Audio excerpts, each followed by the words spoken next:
What is going on, guys? Welcome to our Finance Tuesdays. I hope you're having a great week so far.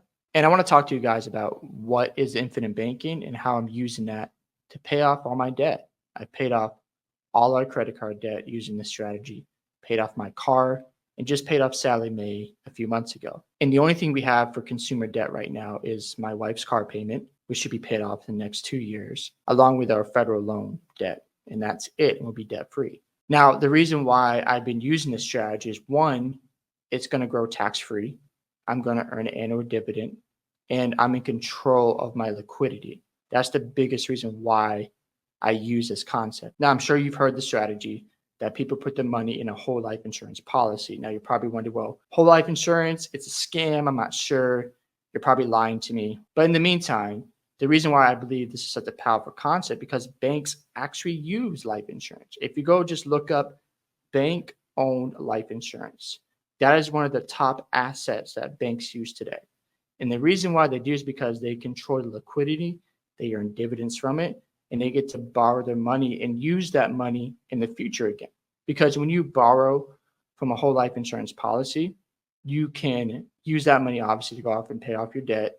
You can invest or invest in education. Those are three things I recommend you use it for. And while you're doing all that, your money doesn't leave the account. You see, let's just say you pay off your credit card with the bank. Well, guess what? You're paying all that interest, right? On top of that, once you make that deposit, you'll never see that money again.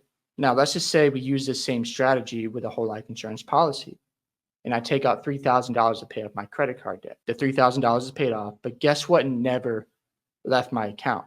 The money in the cash value. And all I'm going to do at this point is keep saving on a monthly basis and paying myself back. So what I did here was I made my minimum payments on my credit card. And then once I got to a point where I can borrow my money to pay off my debt, then I executed that process. I saved myself future interest and I'm going to recollect what I borrowed. And the only interest I have to pay is on an annual basis, assuming I don't fully pay myself back before the end of the calendar year or before the anniversary date of my policy. But the biggest difference is I'm going to have that money in the future versus if I use the bank to pay off my debt, I'll never see that money again. Banks use this strategy today.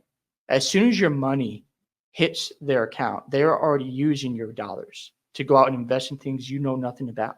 If you go look up who's used whole life insurance in the past, Walt Disney, the Rockefeller family, you look at McDonald's, I think JCPenney also used this as well.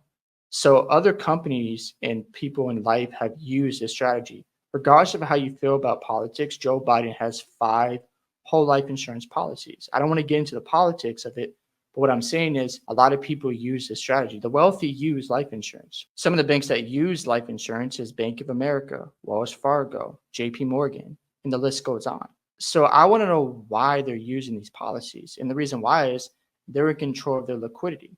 They put money in and they borrow. And that money never leaves the account. They also have a death benefit on the policy as well. And another reason why I like life insurance because I can use my money right away. Think about that. When you put your money away in a 401k, guess what you can't do? You can't borrow right away because if you do, you're going to pay taxes. But let's just say you decide, I'm going to wait till I'm 59 and a half years old to use my money. Here's the problem with that. You're not considering the future dollar losing value. You're not considering taxes going up. You're not considering inflation changing. The value of your dollar is going to be a lot different when you're almost 60 years old. Also, think about it this way. Let's say you put a loaf of bread in the fridge and you leave it there 30 years later. Is it going to be just as good when you first put it in the fridge? No, it's going to be horrible. So that's where your dollar will be if you keep it in a 401k. And also, once you pull that money out, guess what you'll be paying? Taxes. And you don't know what the tax bracket is going to be on those dollars. So rather than keep it somewhere where you have no control, where you can't even use those funds right now, you stick in a policy. It's going to grow year by year. Yes, it might be a slow growth, but you're protecting your dollars. You have a large death benefit where in case you do die, your family's taken care of. And on top of that, you can use your money right now. So those are just some of the reasons of why I've been using the infinite banking strategy, why it's working for me. I'm not saying not to keep any of your money in a bank. That's unrealistic because you need the bank to set this up. But at the same time, you got to know these things in life because we want to be educated financially. We got to have financial literacy. Rather than blame the government, rather than blame our job, we got to take financial responsibility so we can make the right decisions with our finances. Hope you guys enjoyed this video today. I'd love to hear your thoughts on what you think about infinite banking. Have you been using it? Is it working for you? Don't forget to like and subscribe to the channel, and I'll see you in the next one.